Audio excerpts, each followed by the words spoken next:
Amém. Muito bom dia a todos, todas, graça e paz da parte do nosso Senhor Jesus e de nosso Deus. Hoje, domingo, 22 de março. Graças a Deus, vamos dar início a mais um encontro aqui ao redor da mesa, nossa escola dominical, todos os domingos aqui na cidade de Itabirito, com transmissão online. Você que nos acompanha ao vivo, Deus abençoe a sua vida. É sempre um prazer ter você conosco aqui. Você também que acompanha posteriormente, que a mesma graça de Deus que nos visita nessa manhã, nessa leveza e nessa simplicidade dessa comunhão, possa alcançar você também, que nos acompanha posteriormente e que tem nos acompanhado nesses estudos expositivos das cartas do Novo Testamento. E atualmente nós estamos estudando a carta aos Hebreus. Esse é o terceiro encontro. Já temos um estudo sequencial expositivo da carta de Tiago, 5 capítulos em 5 encontros. Eu e Juliana, a gente sempre vai revezando aqui na exposição das Escrituras. E já está no canal aí do Ministério Tempo de Oração, que é o nosso ministério que nos acolhe aqui na cidade de Itabirito, sob a liderança do pastor Genival, que também faz um trabalho muito bonito e diferenciado aqui. Graças a Deus por essa porta aberta e por esse irmão de caminhada que tem sido um instrumento de Deus para nos ajudar nesse caminho, às vezes desafiador, de viver uma espiritualidade cristã mais simples em época de tanta espetacularização religiosa, né? E graças a Deus por isso. Nós vamos dar início ao nosso momento aqui. Sempre a nossa liturgia é bem simples, né? Sempre tocamos umas musiquinhas assim para preparar o nosso coração. Hoje o Juliano vai conduzir com a gente aqui, apesar das limitações da garganta, né? Mas é de coração. E depois nós vamos meditar em Hebreus 3. Eu tenho certeza que vai ser edificante, vai valer a pena para você que nos acompanha aí online ou também posteriormente. Deus abençoe. Vamos orar? Olhe comigo, vamos entregar a Deus esses próximos minutos com toda seriedade, com toda devoção, em espírito e em verdade, como tem que ser, apresentando, como diz o apóstolo Paulo, os nossos corpos e os nossos corações como sacrifício vivo, santo e agradável a Deus, que é o culto racional. Vamos orar e entregar ao Senhor esse momento.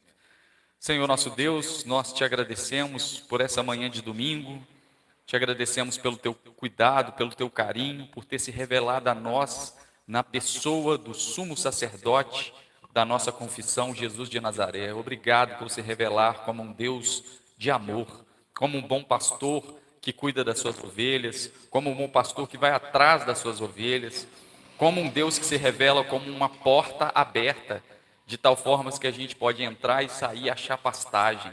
Obrigado, ó Deus, por ser o pão da vida e por nos nutrir. E é por isso que nós estamos aqui nessa manhã, para cultuar ao seu nome, para bendizer ao seu nome, para exortarmos uns aos outros na palavra do Senhor, encorajar uns aos outros em época de tanta deserção espiritual, de tanta deserção afetiva, social. O Senhor nos dá a oportunidade de ser resistência e ainda acreditar em comunidade, em igreja de verdade. E é por isso que nós nos colocamos aqui e pedimos de todo o coração que o teu Espírito venha fazer toda a mediação, venha tocar nos nossos corações, venha passear aqui no nosso meio e também no meio dos nossos irmãos, onde quer que eles estejam, em qual horário eles estejam acompanhando, que seja um momento realmente verdadeiro e edificante. Até aqui o Senhor tem nos ajudado, apesar de nós, apesar das nossas limitações, a tua misericórdia tem nos mantido de pé e nós te agradecemos porque em ti nós podemos confiar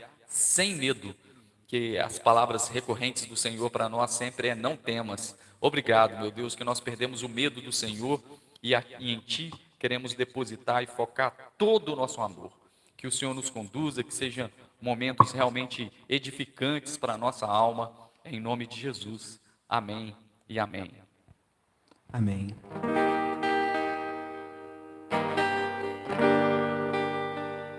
Nós vamos louvar com o hino No Teu Jardim, do Rodolfo Abrantes.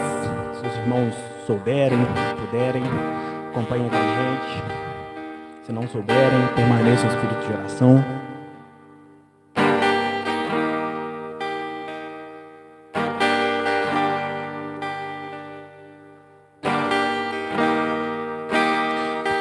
Todo-Poderoso,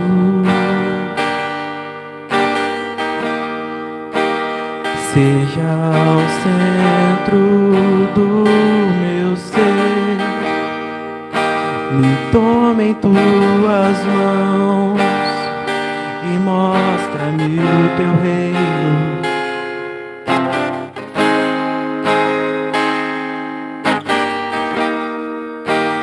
Com o meu corpo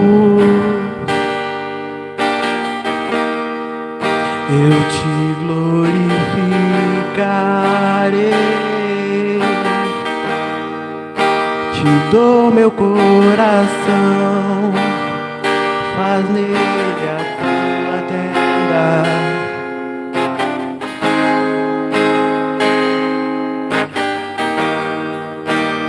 Todo-Poderoso,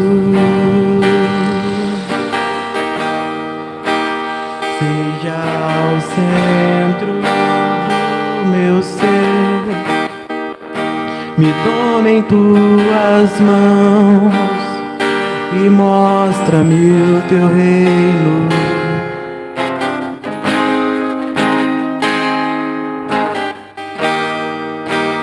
Com o meu corpo eu te glorificarei, te dou meu coração, faz nele a tua tenda. O teu altar,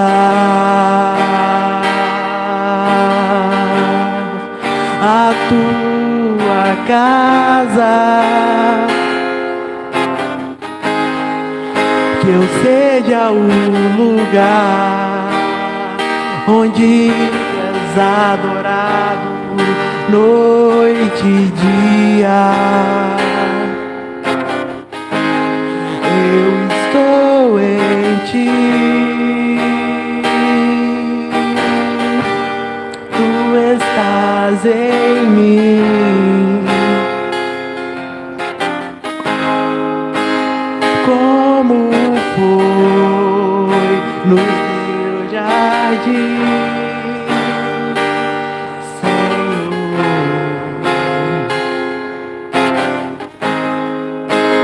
Tu és santo,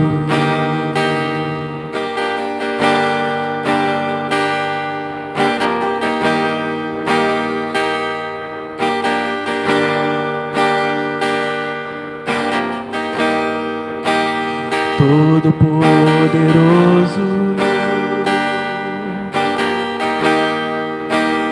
seja o centro do meu ser, me toma em tuas mãos e mostra-me o teu reino.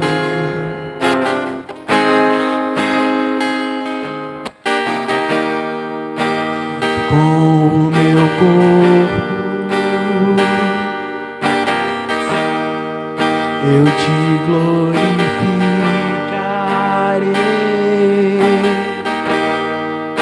te dou meu coração, faz nele a tua tenda.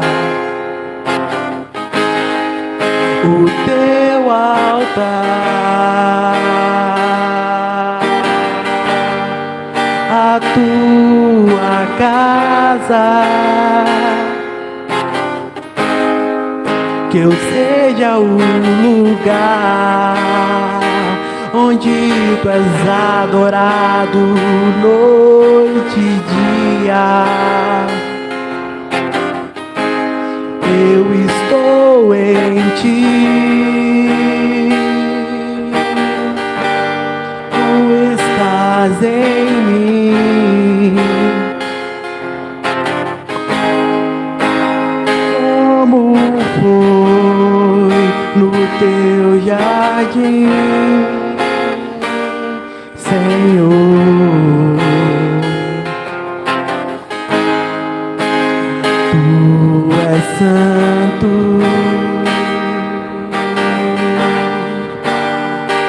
tu és santo, Deus. Tu és santo. Tu és santo, Deus. Tu és santo. Tu és santo, Deus. Tu és santo. Tu és santo, Deus.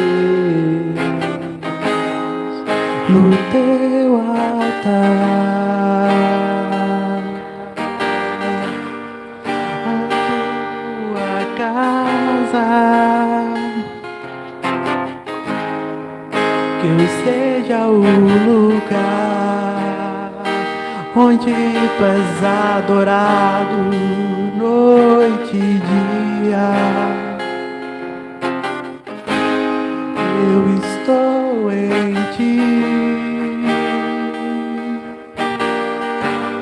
Tu estás em mim. Como foi no teu jardim, Senhor. No teu altar, na tua casa,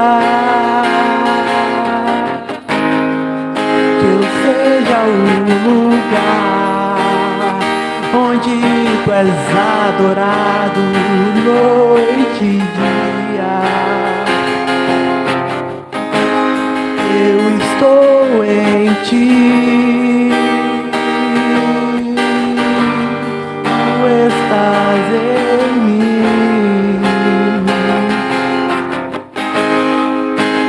Como foi no teu jardim, Senhor.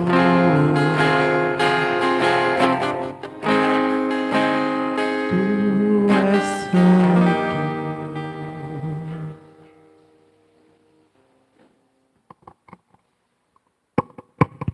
Amém. Obrigado, Juliano. Resgatou as primeiras aí do Rodolfo Abrantes, Teu Jardim, uma música teologicamente impecável, assim, muito bonita. Graças a Deus.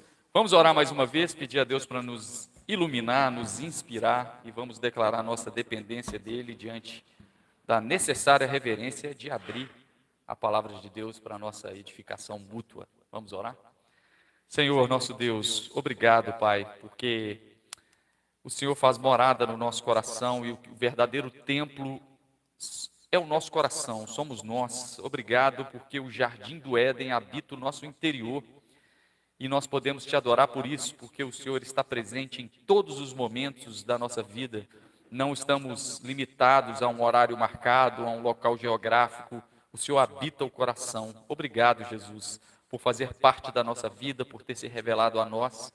E é nesse espírito de bendita consciência da tua presença, da sacralidade da tua presença, que nós queremos pedir a inspiração do Senhor, para que o Senhor nos ilumine agora na reflexão da tua palavra, que seja muito mais do que um estudo bíblico, seja a visitação do Senhor e do teu Espírito para o nosso coração e para a nossa edificação.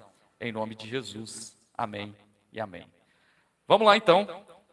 Vou ter que me conter, porque a Belinha está tão bonitinha e aqui abrilhantou a gente. Nosso nenenzinho, nosso mascotinho aqui da comunidade chegou, então, né, que gracinha, gente. Deus abençoe.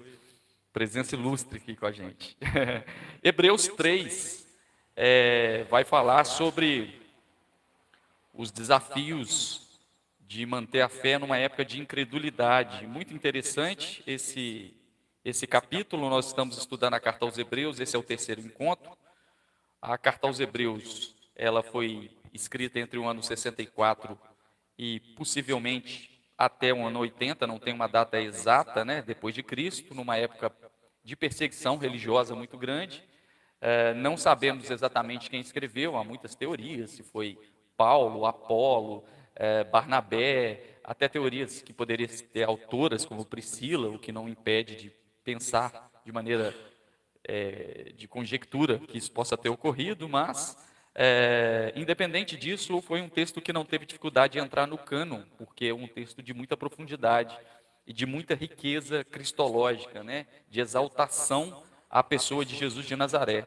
Tanto é que ela é chamada de o quinto evangelho, de tão profundo que é a carta aos Hebreus, certamente um dos textos que a gente tem que revisitar frequentemente para que a nossa espiritualidade, a nossa fé cristã não caia em lógicas religiosas, barganhosas, estruturais e mecânicas que frequentemente o cristianismo vira, né? Então a gente sabe que a fé cristã e o evangelho, ele tem que sempre se autoavaliar para não virar uma religião morta. E esse é a grande mensagem do autor de Hebreus, né? A supremacia e a superioridade da obra de Jesus em contraste com as lógicas da religião. E no caso aqui, ele faz em contraste com a velha aliança.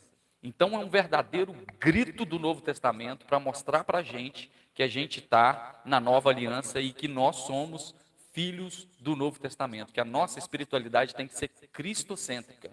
Por mais que seja válido falar de Moisés, por mais que seja válido revisitar o Antigo Testamento, o autor de Hebreus chega a falar que a lógica de mediação do Antigo Testamento caducou.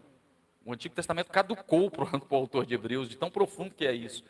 E quanto mais próximo a gente fica de Jesus e dessa espiritualidade baseada nos ensinamentos, na vida e obra de Jesus, dos evangelhos, mais distantes a gente fica dessa lógica religiosa que já não nos atende mais, mas que, frequentemente, o cristianismo, na sua história e até hoje, ele acaba se enveredando, né? Ele começa com um avivamento, e depois vira um mover, e depois vira um movimento religioso, e depois vira um mausoléu. Vira algo que morreu, vira história apenas, né? São aí os passos do avivamento que passa, né? E aí, no capítulo 1, a gente falou um pouco sobre como que Jesus é maior do que os anjos, né? Foi o que o autor de Hebreus trouxe para nós, falando que antigamente Deus falava de várias formas e de várias maneiras pelos profetas, mas nos últimos dias Deus tem falado pelo seu Filho, que é a expressão exata do seu ser, é a revelação. Então, às vezes a gente fica procurando demais revelação de Deus, e a revelação máxima de Deus é a pessoa de Jesus. Então, no capítulo 1, o autor vai falar como que Jesus é superior aos anjos, e ele vai nos provocar como que Deus tem se revelado, como que é a sua espiritualidade, né? Como que ela é baseada em quê? Como que você pensa Deus? Quem é Deus para você? Deus é quem? É o Elohim? É o El Shaddai? É o Jeová Jireh? É o Senhor dos Exércitos? Ou é aquele que diz, quem vê a mim vê ao Pai? É o mesmo Deus? É o mesmo Deus. Mas esses outros que eu disse aqui eram sombra daquilo que havia de vir, e a realidade é Cristo. Essas são palavras do apóstolo Paulo, mas que são muito bem ressoadas aqui na carta aos Hebreus. Então, a gente tem uma forma de enxergar Deus. E a forma da gente enxergar Deus é conforme Jesus ensinou. É o Deus que é o pai do filho pródigo. É o Deus, aquele bom pastor que deixa 99 ovelhas e vai atrás de uma. É um Deus que é misericordioso com pequeninos e pecadores, e às vezes um pouco mais rígido com religiosos e hipócritas, como a história do fariseu e do publicano, né? Então a gente tem uma ótica para enxergar a nossa espiritualidade, que é ser cristocêntrica, e isso é de fato um divisor de águas. Então a gente fez algumas perguntas, né, lá no capítulo 1, mostrando como que você enxerga Deus, como Deus tem falado e se revelado a você, se é por meio do Novo Testamento de Jesus, ou se ainda é pelas lógicas do Antigo Testamento, né? Quem é Deus para você? Você conhece o perdão de Deus e a purificação dos pecados em Jesus, né? Um versículo muito bonito do capítulo 1 é que ele fala que Jesus, tendo feito o sacrifício e a purificação dos pecados, se assentou, em contraste com os sumos sacerdotes da velha aliança, que não se assentava e que faziam sacrifícios anuais e renováveis, né? Jesus faz o sacrifício de uma vez por todas, de tal forma que me faz entender que o pecado é um problema resolvido em Cristo, que é religioso que fica fazendo créditos e débitos de uma lógica de pecado, caçando pecado em pelo, em ovo, aquele monte de coisa. Em Cristo isso está resolvido. Ele fez purificação dos pecados. Isso seria um ritual muito complexo no Antigo Testamento, e em Jesus isso foi feito na cruz. E a última pergunta que a gente fez também no capítulo 1 foi se a sua fé ela é mística demais, angelical demais, ou é uma fé mais parecida com o Filho do Homem? Né? Porque às vezes a gente tem essa fase da nossa caminhada cristã onde a gente busca muito sinais, poder, prodígios, dons, e a gente esquece que a maior ótica ou a melhor referência que a gente tem de espiritualidade é daquele que foi cheio do Espírito Santo e foi chamado de Filho do Homem. Então, o espiritual pode ser profundamente natural e o natural pode ser espiritual. A gente não fica nessa dicotomia que só se fechar os olhos que tem a unção. Se tiver de olho aberto, não tem. Então, a gente começa a ver Jesus. O mesmo que manda um paralítico se levantar e andar é o mesmo que, às vezes, saía correndo de uma confusão na sinagoga que o pessoal estava querendo matar ele antes da hora. É um Jesus que cansa, né? Inclusive tem uma música muito bonita do Stênio Marcius que chama Alguém Como Eu, que ele canta uma parábola muito bonita. Stênio Marcius é um compositor maravilhoso, onde ele canta que como se Jesus estivesse pregando e ele cansa e já estava rouco, e aí alguém chama Jesus para casa. Olha que linda a letra, é uma poesia. Chama Jesus para casa para descansar um pouco, dá um copo d'água e Jesus acaba adormecendo. E aí a pessoa que recebe ele em casa diz assim: olha, como pode Deus ser alguém como eu? Então a música chama Alguém, quem nunca ouviu, gente, isso é um pecado na nossa fé cristã, tá? Stênio Marcius, Alguém Como Eu, é esse Cristo, é esse espiritual com traços fortíssimos de natural. Às vezes a coisa mais espiritual que a gente pode ver não é o anjo, é o próximo que precisa de ajuda. Crente adora ver anjo Gabriel, mas o morador de rua a gente deixa para lá. Estranho isso, esse tipo de espiritualidade mística demais. E aí, na semana passada, o Juliano trouxe para nós as implicações de um dos versículos mais bonitos também desse início de carta, que é: não desprezeis tão grande salvação. E aí o Juliano trabalhou o conceito do significado de tão grande salvação. Que tão grande salvação não seria uma salvação que não é restrita a cristãos, não é restrita a um local específico. Tão grande salvação seria uma salvação tão grande no sentido de todos, né? De alcançar a todos, né? O Juliano trabalhou muito isso. Falou que tão grande salvação não é só uma salvação do pós-morte, de ir para o céu. Tão grande salvação é experimentar um relacionamento vivo com Deus agora. Engraçado que o autor de Hebreus, ele recorrentemente usa a expressão Deus vivo. Eu acho isso tão bonito, né? Deus vivo, né? Não vos afasteis do Deus vivo. O Juliano trabalhou muito isso. E também desprezar tão grande salvação é desprezar uma realidade, um reino que já pode ser vivido aqui. Às vezes a gente vê sempre o reino como além, mas é viver o reino que já chegou, o próprio Cristo disse, né? É chegado o reino de Deus e as implicações disso tudo para a gente viver o reino de Deus aqui e agora. Agora o capítulo 3, que a gente vai estudar, e a gente vai aos poucos, o autor de Hebreus vai falar sobre a superioridade de Jesus em relação a Moisés. E aí ele vai trazer para a gente 4 ensinamentos importantes e a gente vai ler o capítulo na medida que a gente vai caminhando nos ensinamentos. Então a gente vai ler inicialmente do versículo 1 ao versículo 6, onde vai trazer coisas muito importantes aqui para a nossa espiritualidade. Diz assim: por isso, santos irmãos, que participais da vocação celestial, considerai atentamente o apóstolo e sumo sacerdote da nossa confissão, Jesus.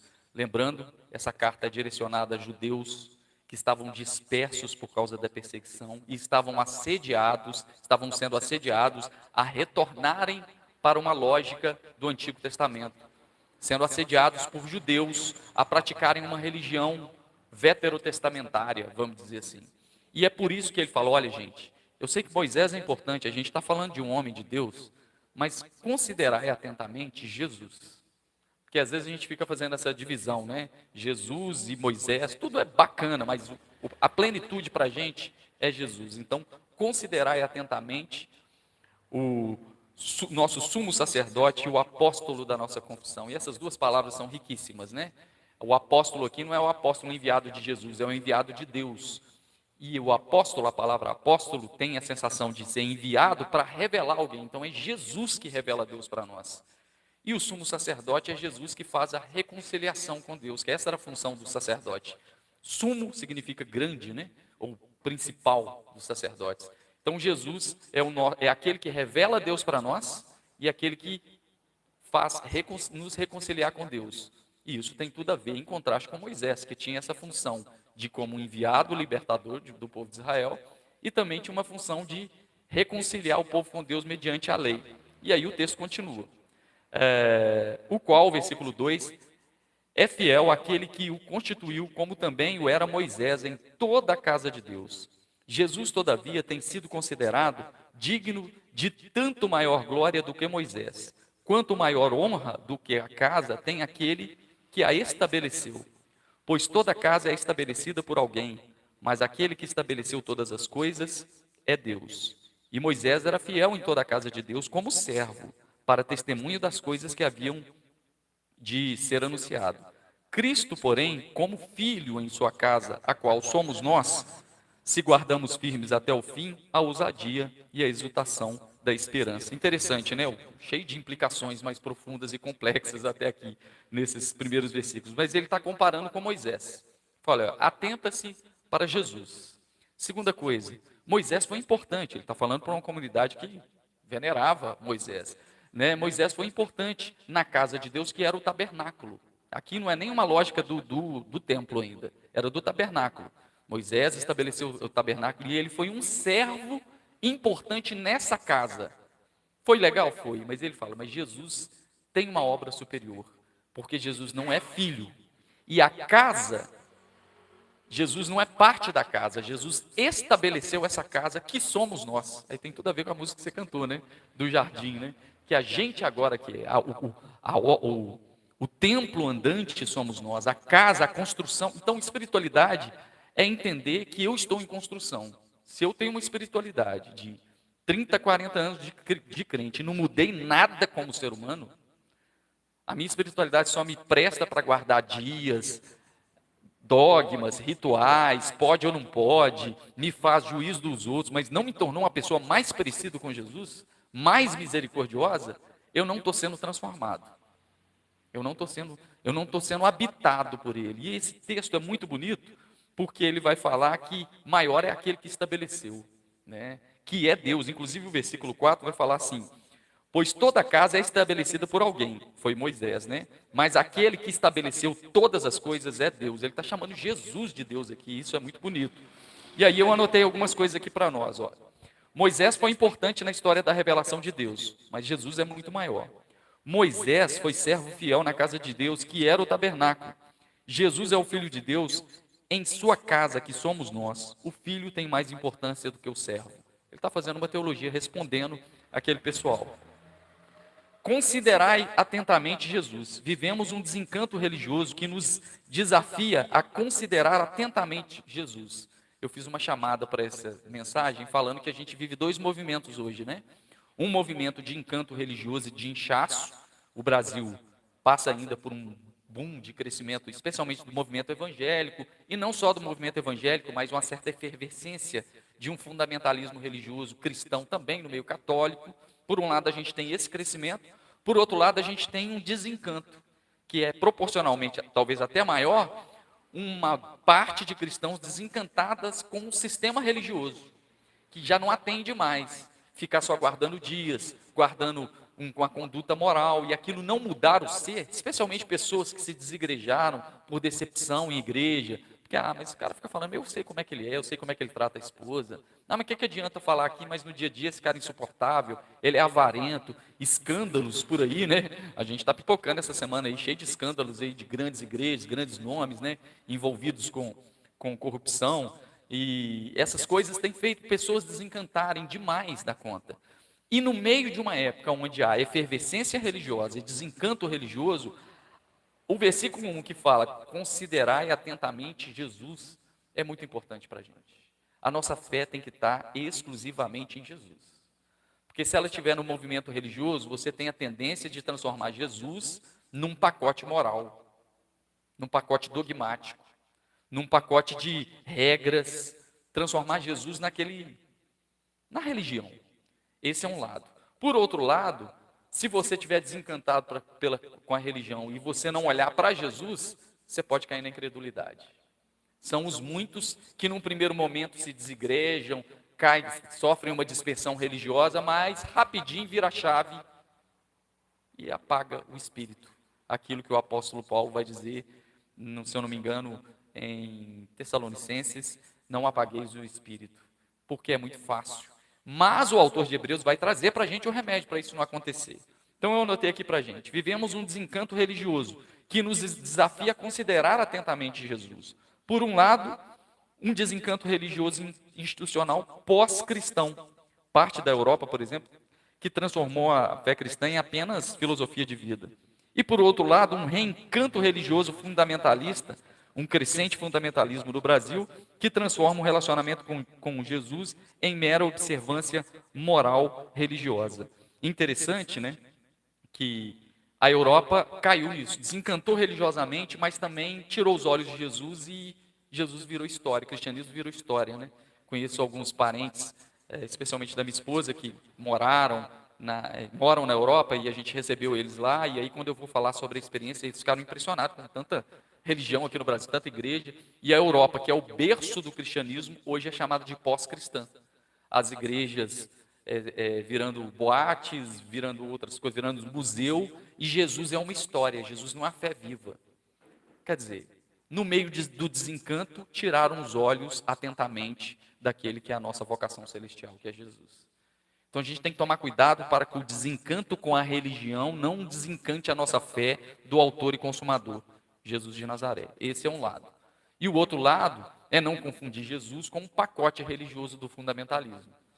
Porque ele tem data marcada. É muito comum um monte de gente que converte no afã, no frenesi do fundamentalismo, mas rapidinho também apaga aquele fogo de palha, vamos dizer assim, e acaba desencantando. Então, mesmo quem está no momento mais religioso possível, olha só para Jesus, porque senão o desencanto, a queda é muito grande. Então, essa é a primeira grande lição para a gente, considerar atentamente Jesus de Nazaré. Isso a gente tem que tomar cuidado, porque senão a gente cai numa incredulidade muito fácil. Entre o desigrejamento e a incredulidade, é só virar a página. Né? Só virar a página. Tá? Então a gente tem que tomar cuidado, por mais que isso possa soar às vezes como uma coerção moral, mas é o texto que chama atenção para isso, que o povo aqui, os judeus do primeiro século, estavam sendo assediados para voltar para Moisés, estavam dispersos. Então o autor fala: considerai o nosso sumo sacerdote e o nosso apóstolo Jesus de Nazaré. Do versículo 7 até o versículo 11, ele vai exortar para a gente tomar cuidado para não desistir da nossa fé. E ele vai usar um paralelo com a história de Israel naquela chamada águas amargas, na contenda que o povo de Israel teve no Egito, quando eles tiveram sede e Moisés teve que ferir a rocha. É a chamada águas de Massá e Meribá. Massá e Meribá é a palavra tentação e provação. O povo andou 40 anos com Deus no deserto, viu sinais e prodígios, viu o mar se abrir, né? E em um determinado momento no deserto, cansaram de Moisés, cansaram do relacionamento com Deus, estava com sede e começaram a questionar Deus e a Moisés, falando: poxa, mas podia ter deixado a gente no Egito, lá tinha cebola, lá tinha água, e aqui não tem água. E contenderam com Deus, mesmo ouvindo a voz de Deus, por meio de Moisés. Aí o versículo vai chamar a atenção aqui para a gente, versículo 7, diz assim: assim, pois, como diz o Espírito Santo, hoje, se ouvires a sua voz, não endureça o vosso coração, como foi na provocação, no dia da tentação no deserto, onde os vossos pais me tentaram, pondo-me à prova, e viram minhas obras por 40 anos. Por isso me indignei contra essa geração e disse: esses sempre erram no coração. Essa expressão é muito importante para a gente. Erram no coração. Eles também não conhecem meus caminhos. Assim jurei na minha ira, não entrarão no meu descanso. Então, o que o autor de Hebreus está falando? Está vendo, gente? Olha para Jesus. Atenta para Jesus. E se vocês têm ouvido a voz de Jesus, mesmo numa época de dispersão religiosa, e de assédio para voltar para o judaísmo, embora não tenha a palavra judaísmo aqui na carta aos Hebreus, olha para Jesus e se tem ouvido a voz de Jesus, não endureça o vosso, não desiste. Não desiste. Deus não alega naquele que retrocede. Fica firme nele, apesar da descrença geral. Apesar da vontade de largar, não aguento crente mais. A gente às vezes fica numa fase meio assim, né? Não larga Jesus, permanece. Você tem ouvido a voz dele, permanece firme. Porque na desistência a gente acaba não entrando no descanso de Deus. Ele está falando assim, olha, se você, em nome do desencanto religioso, em nome da pressão religiosa, largar Deus para lá, tá? Mexer com o Espírito, mas o povo está tudo confuso, um briga de casa, igual a minha mãe fala, vou mexer com isso, mas não tem problema com isso não. Quando você deixa Jesus, você acaba não entrando no seu descanso. E qual que é o descanso? Aqui, para o povo de Israel, era entrar na terra prometida. Para nós, o descanso não é um sábado, o descanso é uma pessoa. Você, em nome do desencanto religioso, deixar Jesus, mesmo ouvindo a sua voz, mesmo tendo experimentado ele por 40 anos, mesmo vendo sinais e maravilhas, deixar Jesus significa perder aquilo que ele disse. Vinde a mim, vós que estáis cansados, sobrecarregados, que eu vos aliviarei. Tomai sobre vós meu jugo suave, meu fardo é leve, e encontrarei descanso para vossas almas. A gente perde os benefícios maravilhosos de ter uma comunhão com Deus, do qual gera descanso. Religião geralmente não gera descanso. Religião geralmente gera obrigação. Religião geralmente gera tarefa. Religião geralmente gera barganha, voto, conduta condicional, é dinheiro que você paga, é uma oferta, é uma penitência.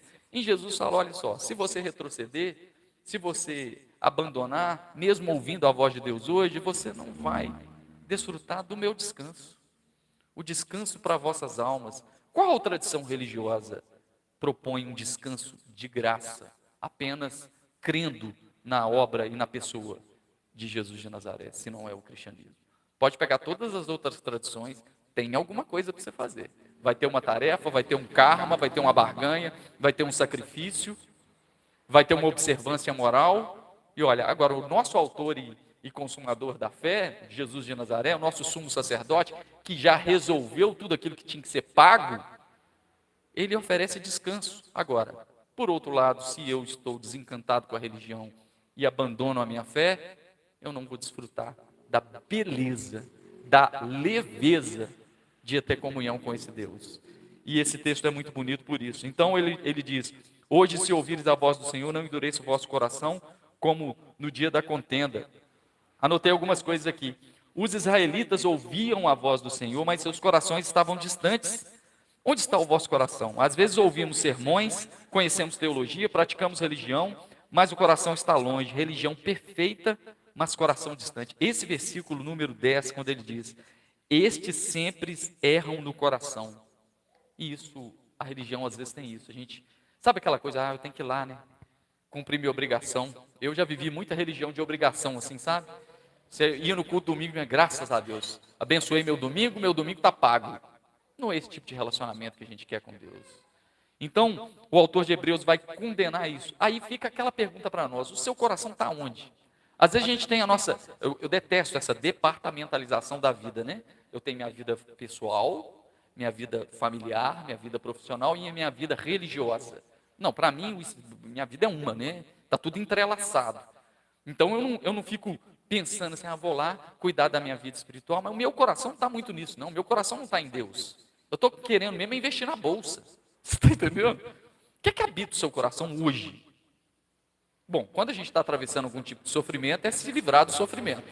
É se livrar da dor, da doença, da enfermidade. Super justo. A gente quer viver. Agora, frequentemente, às vezes, algumas coisas tomam o nosso coração e que deixa Deus em segundo lugar e que acaba tomando um lugar de ídolo. E o autor de Hebreus está dizendo, esse povo, mesmo ouvindo a minha voz, mesmo tendo história comigo, me cultuando no deserto, no tabernáculo, mas eles erram no coração. Porque eu sei, na verdade, que o coração não está em mim. Eu sei, na verdade, que o coração está nas coisas. Está no bem material, está na avareza. O que habita o seu coração hoje? Eu nas minhas aulas para o 9º ano, a gente reflete um pouco sobre o sentido da vida, né? A matéria chama Filosofia e Sentido Existencial. E é interessante, quando você é adolescente, assim, pelo menos eu, o sentido para a minha vida na época era ganhar um PlayStation. Assim. Que bom que era isso o problema, né? Porque comprava o PlayStation, você jogava uma semana, depois entediava, aí você preocupava em jogo. Mas o nosso coração, assim, às vezes o que habita o nosso coração é a vontade de trocar o carro. Oh, meu Deus, que mesquinharia. O que é que habita o seu coração hoje? E Jesus está falando, olha,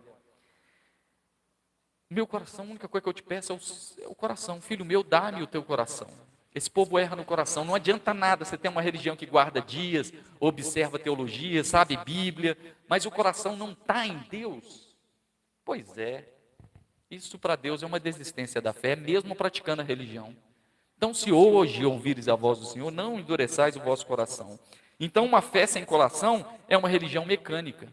É aquilo que Jesus disse: esse povo me honra com os lábios, mas o seu coração está distante de mim. E o seu temor é baseado em mandamentos que maquinalmente aprenderam. Isaías, Jesus citando Isaías. Quantas vezes a nossa espiritualidade está assim? E o autor de Hebreus está falando, olha, se está ouvindo a voz de Deus hoje, não endureça o coração não. Porque às vezes a gente fica ali tampando o sol com a peneira, cumprindo uma vida religiosa, mas com o coração distante de Deus. Então, por um lado, a gente tem uma religião mecânica, e por outro lado, a gente tem um perigo de um coração que, em nome do desencanto religioso, do desigrejamento, da dispersão espiritual, a gente também deixa o coração secar. Aí o coração não está mais em Deus. Eu até entendo porque, inclusive, eu estudei o fenômeno dos desigrejados, fui desigrejado forçadamente por um tempo, mas o grande desafio para o desigrejado é não deixar o coração se esfriar, é não deixar o coração se amargurar e confundir o cristianismo com Cristo, a cristandade com Cristo, o desencanto religioso com Cristo. E o perigo é muito grande, porque às vezes, até em nome de uma crítica plausível, necessária, às vezes, a pessoa se amarga e o coração fica distante. A gente erra no coração, não só praticando a religião, mas a gente erra no coração, muitas vezes, praticando um criticismo religioso. Olha só as implicações mais profundas que isso gera. Então, dispersão, desencanto, criticismo, o que muitas vezes azeda o nosso coração e deixa ele distante. E aí, o texto vai continuar aqui, trazendo algumas coisas interessantes. O autor de Hebreus deixa claro que a incredulidade do povo de Israel os fizera cair pelo deserto, e assim deixaram de desfrutar as promessas de Deus. Da mesma forma acontece conosco. Deixamos de desfrutar da paz e das bênçãos de estar com Cristo, quando que, por incredulidade, nos vendemos ou aos mecanismos da religião ou aos mecanismos do criticismo religioso. Isso é muito sério também. E aí, Jesus vai deixar isso claro para nós, que quem não tem o coração em Deus, em Jesus, muito possivelmente não vai desfrutar dos benefícios da comunhão com Deus. Então, isso é muito importante para a gente. Porque às vezes a gente tem um desencanto religioso e coloca Deus no meio da confusão, coloca Jesus no meio da confusão, e aí já não desfruta da sua comunhão mais. Essa é uma autocrítica que a gente tem que ter. Mas a grande pergunta é, qual que é o remédio para a gente não deixar o coração se esfriar? Para não errar no coração? Versículo 12 em diante diz assim: tende cuidado, irmãos, jamais aconteça haver em qualquer de vós perverso coração de incredulidade que vos afaste do Deus vivo. Que texto pesado. Pelo contrário, exortai-vos mutuamente cada dia, durante o tempo que se chama hoje. Não é sábado, não é domingo, nem no dia do evento religioso, é no dia hoje, que é o dia de Deus, é o agora, a fim de que nenhum de vós seja endurecido pelo engano do pecado, porque nos temos tornado participantes de Cristo, se de fato guardamos firme até o fim a confiança que desde o princípio tivemos nele. Olha que interessante, ele vai dizer, olha, toma cuidado para que o coração de vocês não caia numa incredulidade que vos afaste do Deus vivo. Ele tá falando uma verdade. Às vezes você está religioso demais, mas o seu coração não está em Deus e você está com um coração incrédulo, afastado do Deus vivo. Ou às vezes você está religioso de menos, né? Ou você ficou com um criticismo, um azedume religioso muito forte, que você confundiu Deus com a sua crítica religiosa e você também caiu no coração incrédulo. É aquela galera que era crente, cristã, aí desigrejou e agora é agnóstico.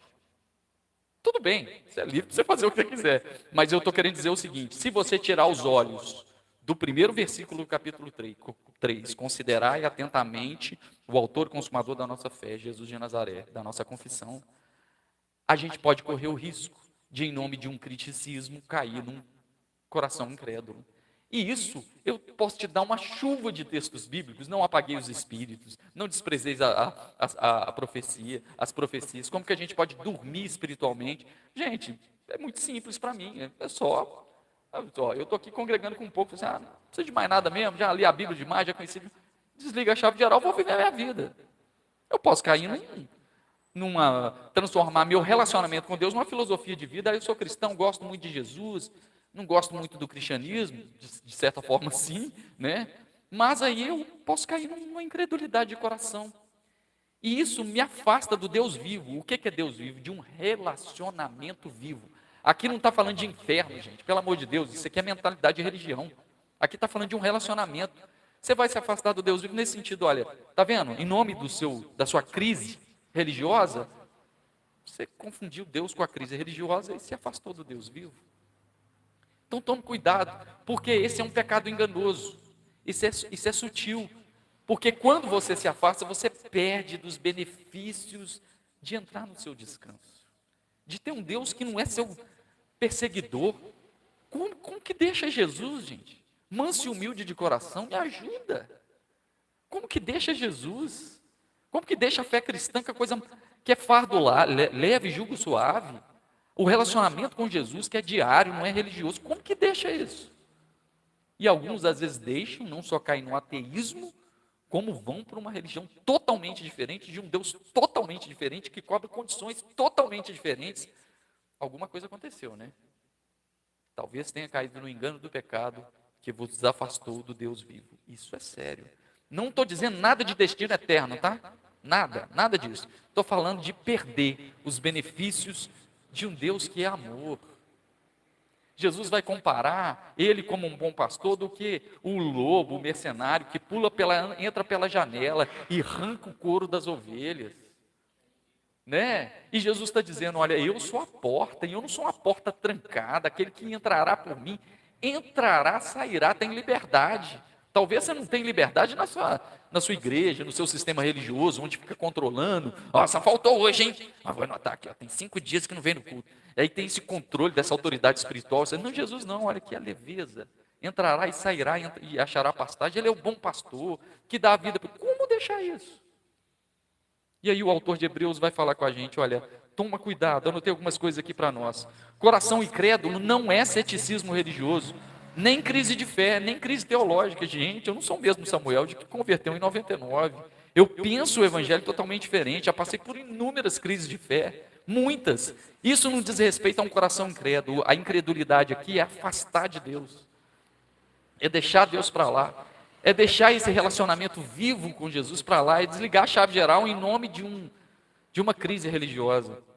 E aí ele vai dizer, anotei aqui algumas coisas para nós, não é nem criticismo, nem crise de fé, nem ateísmo, é se afastar do Deus vivo, é desenvolver uma resistência ativa aos movimentos generosos de Deus no coração. Eu sei, eu preciso de um Redentor. Você está achando que se eu parar de ir na igreja hoje, de ir na igreja, né, que expressão religiosa, né? Se eu parar de andar com Jesus hoje, que o raio que o parta vai vir na minha cabeça? Não. Eu só vou perder a oportunidade de ser uma pessoa mais parecida com Jesus nesse mundo, onde todo mundo é parecido com Mamon, onde todo mundo é parecido com dinheiro, onde todo mundo só quer olhar o ego, onde todo mundo pisa na cabeça do outro. Eu vou deixar de ser um agente do reino de Deus, que dá outra face, que anda outra milha, que dá outra túnica, para ser mais um nesse sistema capitalista, cheio de interesse próprio. É isso que vai acontecer, não tem nada a ver com destino eterno. Mas aí o autor de Hebreus está falando, olha, cuidado para não deixar isso. Não perca em nome do seu desencanto religioso o seu relacionamento com Deus vivo. É isso. Está desencantado? Não apagueis o espírito. E aí, o remédio que ele vai dizer para a gente não apagar o espírito está no versículo 3. Olha aqui, 13. Portanto, exortai-vos mutuamente cada dia durante o tempo que se chama hoje. Olha a importância das disciplinas espirituais. Por isso que não dá, você pode desigrejar, pode, lógico, institucionalmente, desinstitucionalizar. Agora, você precisa da comunhão com o corpo. Você precisa da comunhão com o corpo. Porque a fé cristã é relacional, ela não é individualista. Você precisa de me ouvir hoje, de ser provocado por essa mensagem. É isso que é exortação. Exortação não é cajada. O pastor deu uma cajada domingo. Não, não é cajada, não, é um encorajamento. Fala, olha, por quê? Eu posso te falar assim, não, eu mexo com a igreja, eu não vou te ensinar aqui uns cursos de teologia. Você faz uns cursos de teologia, vai melhorar a sua fé e você segue. Então, teologia não é palavra de Deus. Teologia é bacana demais. Teologia enriquece o púlpito, melhora, edifica a sua fé, mas ela não é a palavra de Deus. O que eu conheço de um monte de gente que fez curso de teologia comigo. E hoje é ateu. Ateu. Não tem problema nenhum, a pessoa pode ser ateu e tal, mas assim, no que diz respeito ao que o Evangelho está propondo para a gente aqui, é o que o autor de Hebreus está propondo para a gente aqui, ele vai falar, olha, exortai-vos mutuamente, eu preciso de você. Eu preciso da comunhão com você, porque é ela que é a edificação dos santos. Deus deu dom a essa comunidade para a gente exortar. Eu vi uma entrevista do Daniel Becker, que é um pediatra. Eu não sei se ele é da UFMG, ele é dessas federais aí. E a página dele chama, acho que Pediatra Integral. É boa aí, hein, papais? Maravilhoso. Ele fala sobre essas educações desafiadoras no nosso tempo de tela e tudo mais. Ele falou que hoje, esse índice alto de adolescentes ansiosos por causa de tela, agente e tudo mais. Aí ele usou uma frase que eu achei tão bonita, que ele falou que a cura para as disfunções familiares hoje está na mesa. Na mesa. Desligar a tela e comer junto. A gente não faz isso mais, cara. É um menino com celular aqui, o pai checando. Mas aqui é do meu serviço. Para com isso, cara. A gente vem com essas coisas. Não, mas é porque eu trabalho. É o meu trabalho, né? E aí, e televisão ligada, aquela coisa. A gente perdeu a mesa, a gente perdeu o contato humano. Hoje a gente vai fazer terapia nossa é viver com gente. A gente está cada vez mais isolado, mais distante. Quanto mais isolado, mais distante, mais individualista, mais egoísta. E mais distante de Deus, mais distante do amor. E você lembra que o apóstolo João escreve na sua carta, todo aquele que ama é nascido de Deus. A gente precisa de voltar a amar uns aos outros. Eu preciso do contato com você. Eu preciso de igreja nesse sentido. Eu preciso de comunidade. Eu posso até não precisar desse sistema religioso que está aí, com espetacularização religiosa, com luzes, com não sei o quê, com espetáculo e sem palavra nenhuma, sem exortação viva nenhuma. Isso aí, de fato, talvez não precise. Agora, o outro, o Juliano, a Daiane, o Lira, a Tami, a Belinha, né? Eu preciso disso. Porque senão eu vou cair na incredulidade. Daqui a pouco, esse povo de crente, estou cansado de crente. Desliga a chave geral. Exortai-vos mutuamente no dia que se chama hoje, agora. Vamos um ao outro ajudar. Não precisa de muito, não precisa de ficar na igreja de segunda a sexta. Você precisa disso aqui, ó, dessa nutrição que te vai. De tal forma que você fala assim, poxa, cara, eu tô com saudade daquela comunhão. Que sinal de saúde espiritual, viu? Que sinal. Pode vir que a porta está aberta, né? Eu quando não venho, né, de vez em quando eu vou para Belo Horizonte para ficar com a minha mãe, que está muito velhinha, eu falo, Juliano, segura para a gente. Na outra 15 dias eu já estou doido para voltar. Confesso também que se fosse todo dia eu estava cheio de vocês. Mas uma vez por semana tá bom. Estou querendo dizer o seguinte, isso é comunidade. Exortai-vos mutuamente no dia que se chama hoje. A vivência comunitária, a edificação dos santos são elementos fundamentais para manter a fé viva no coração. Sabe aquela palavra que penetra? Aquela que vai lá, eu precisava de ouvir isso. Talvez se você tivesse feito um curso de teologia de 4 anos, você não teria ouvido essa palavra. Mas aquela palavra que penetra te sustentou para que não vos afaste do Deus vivo. Porque é só virar a página. Anotei mais algumas coisas aqui interessantes. Precisamos do mútuo estímulo da fé para que seja devido ao desencanto religioso, seja pelo inchaço religioso, não caiamos numa fé individualista e agnóstica. Isso é muito sério. Então somos participantes de Cristo se permanecermos firmes até o fim, diz o texto. Eu só consigo andar com Jesus se eu permanecer nele. É por isso que Jesus, na condição do discipulado de Jesus, não é perfeição. Jesus não existe perfeição moral, Jesus existe fidelidade, lealdade. Quando Jesus vai falar sobre o custo do discipulado, ele fala, olha, está vendo? Não seja como esse pessoal começa a construir a casa e para na alvenaria para os outros que estão passando pela rua e falam, não deu conta de acabar a casa. Bom, esse é um problema clássico no Brasil, porque a gente não dá conta de acabar a casa. Mas Jesus está usando uma metáfora que é o seguinte, o que adianta? O discípulo ele tem que caminhar até o fim. Ainda que eu vou com uma casa mal acabada, mas eu estou com ele. Eu sou assim, não é... O que Jesus exige não é uma perfeição moral, é perseverança. Inclusive, Jesus sempre vai usar a expressão, aquele que perseverar até o fim será salvo. Se você pôs a mão no arado e deixou para lá, começou a fazer a casa e deixou para lá, você parou no meio do caminho. Mas nós, como diz o autor de Hebreus, somos participantes de Cristo se permanecermos até o fim. É uma exortação para dizer o seguinte, não abandona não. Não abandona o relacionamento com Deus vivo em nome de uma dispersão e de um criticismo religioso. E mais, cuida da sua espiritualidade, exortai-vos mutuamente. Às vezes você precisa do meu dom, eu preciso da sua oração, do seu dom, do dom do Juliano. É isso que vai exortando, você precisa de gente, eu preciso. Você já controlou o seu consumo de rede social, que aparece nos relatórios do Google? Como é que está lá? 3 horas por dia? 5 horas por dia? Você sabe que isso adoece, né? Pois é, eu sei, é por isso que eu preciso de estar aqui. É por isso. Por isso eu gosto de escola. Escola é uma confusão, gente. Sabe o que é ruído que dá na escola? Aquele barulho assim dos corredores, menino chorando. Isso é... A gente precisa. Aí tem gente ainda que quer mandar o menino para a escola, não quer ficar em casa. É o tal do homeschooling, né? Enfim. E aí a última coisa que o texto vai dizer, guardai o vosso coração no dia chamado hoje. É hoje. É hoje. O dia de Deus é hoje. O sábado de Deus é hoje. O que você pode fazer hoje para a sua espiritualidade? Hoje, se ouvires a voz do Senhor, não endureça o vosso coração. Não é pensar assim, em 1988 eu andava com Deus, fazia a obra, aquele saudosismo do passado. Ou então aquela procrastinação, acho que primeiro eu vou resolver um problema no casamento aqui e tal. Não hoje, se ouvires a voz do Senhor, você pode. O que você pode fazer hoje para a sua espiritualidade? Né? Sem o saudosismo do passado e sem a procrastinação do presente. Jesus vai dizer, quando ele vai chamar os discípulos, e alguns falam, deixa primeiro enterrar o meu pai. Lembra disso? Eu comprei um campo, comprei uns bois, eu vou lá testar o boi. Que desculpa é essa? Já comprou o boi, vai lá testar o boi. Tudo para não ir. E Jesus está falando, olha, hoje, não deixa a sua espiritualidade para depois, não deixa o relacionamento com Deus vivo para depois. É hoje. Então, a síntese, devemos atentar nossa fé exclusivamente em Jesus.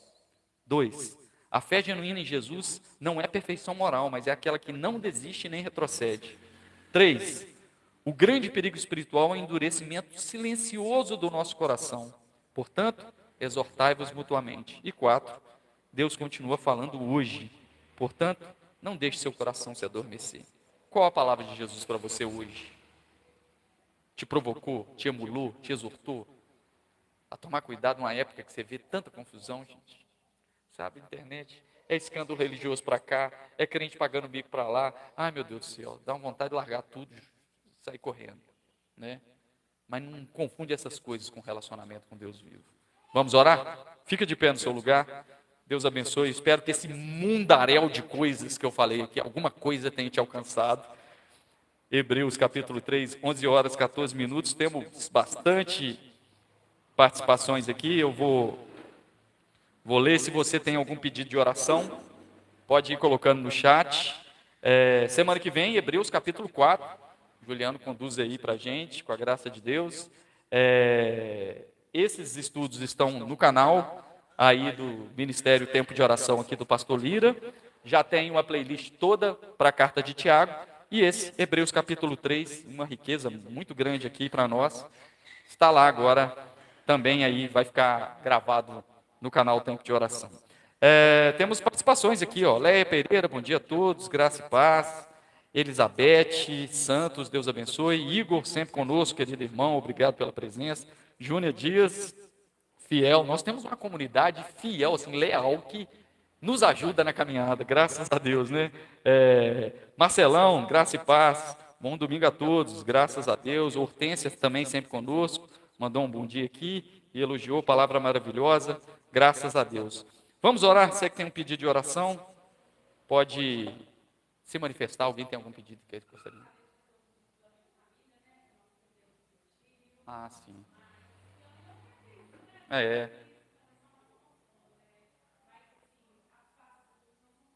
É.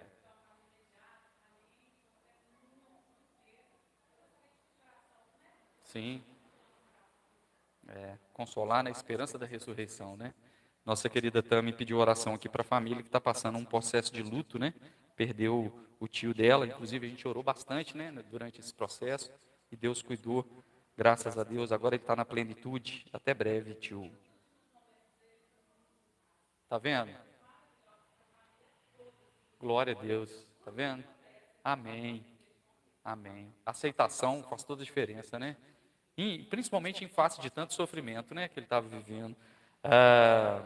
Elizabeth, orar pelo meu filho, genro, nora e netos, estão fora do Brasil, precisa muito de oração. Sim, situações delicadas, né, viver fora do país. Mas alguém tem algum pedido de oração aqui? Pedi oração para minha esposa, ela não pôde vir hoje, que ela está se concentrando em fazer uma prova na sexta-feira, para Deus abençoar os estudos dela e realizar esse desejo do coração dela, né? Teve uma semana difícil, mas a graça de Deus há de abençoar e dar ela uma tranquilidade para fazer essa prova na semana que vem.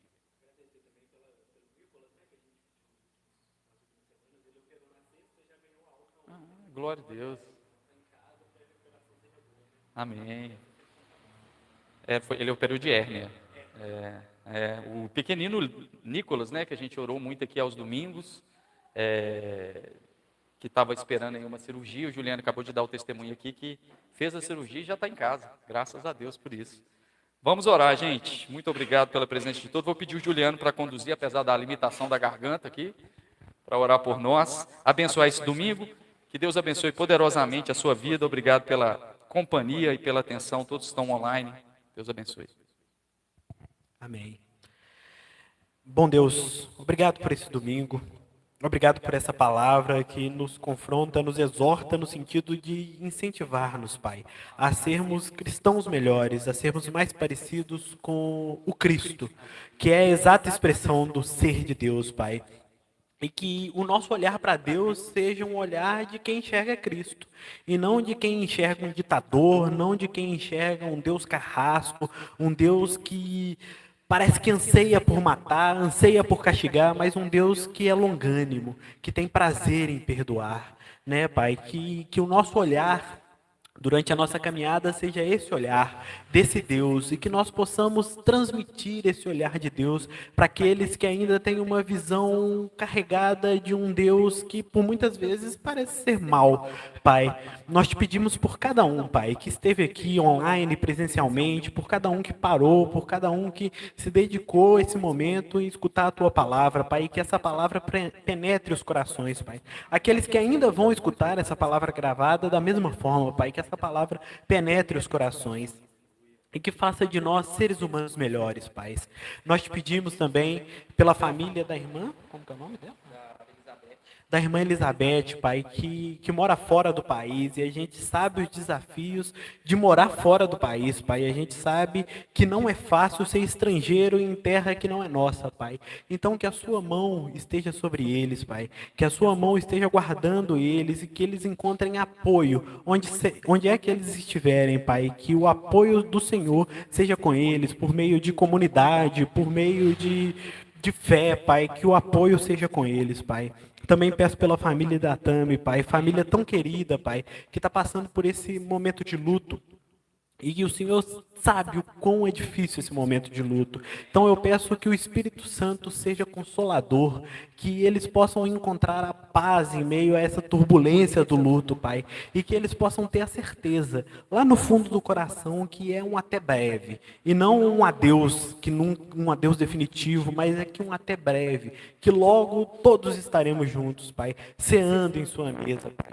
Peço pela Joana, tão querida Joana, Pai, que vai fazer uma prova, que o Senhor possa preparar essa prova. Tem prova que é da gente, que essa prova seja dela, Pai, para que ela possa conquistar esse mestrado, para que ela possa realizar esse mestrado, que vai ser tão útil para a vida dela e para a vida de tantas as outras pessoas que ela vai abençoar e que ela já abençoa na profissão dela, Pai.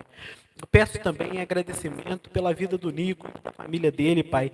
Que o Senhor seja com ele nessa recuperação. Obrigado por o Senhor ter preparado tudo, preparado a equipe médica, preparado e tudo correu bem, Pai. E que agora a recuperação dele seja plena e em breve ele estará com 100% da saúde dele, Pai.